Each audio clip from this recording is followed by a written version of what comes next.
Trop si est trop, pour l'équipage autour d'Elisabeth Borne. Alors que la première ministre semble plus que jamais sur la sellette à la veille de la fin des 100 jours d'apaisement voulus par Emmanuel Macron après la réforme des retraites, un article de nos confrères du Monde paru ce mercredi 21 juin révèle que plusieurs conseillers entourant la première ministre font déjà leurs valises pour de nouvelles aventures ailleurs.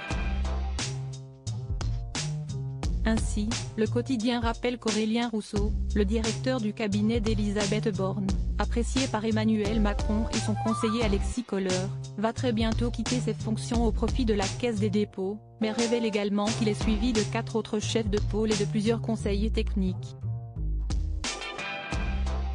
Si Matignon minimise ses fuites, parlant de mouvements d'été limités à moins de 10 conseillers sur 60, ces nombreux départs soulignent le malaise qui régnerait autour d'Elisabeth Borne, de son cabinet et de son management.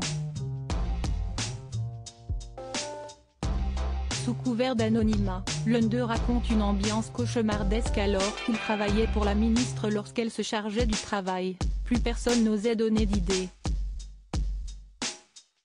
Nous étions une équipe de chiens battus, a confié le conseiller au Monde.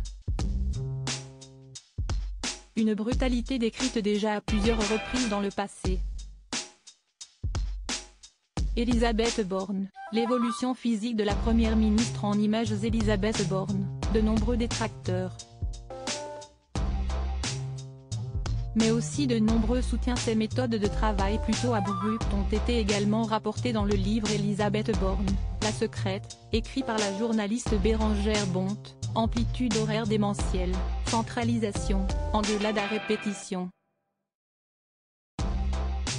Un fonctionnaire, résigné, raconte avoir trouvé la parade, puisqu'elle voulait tout contrôler, on avait pris le parti de tout remonter.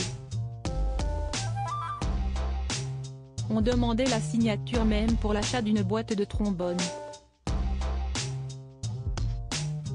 Cependant, malgré les reproches qui lui sont faits, de nombreux députés continuent de soutenir la première ministre, mettant en avant un bilan positif de cette première année de mandat, avec notamment 33 textes adoptés, hors texte budgétaire.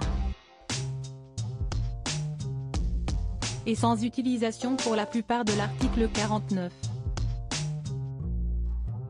3 de la Constitution. Crédit photo, Alexandra Bonnefoy. Poule Best Image.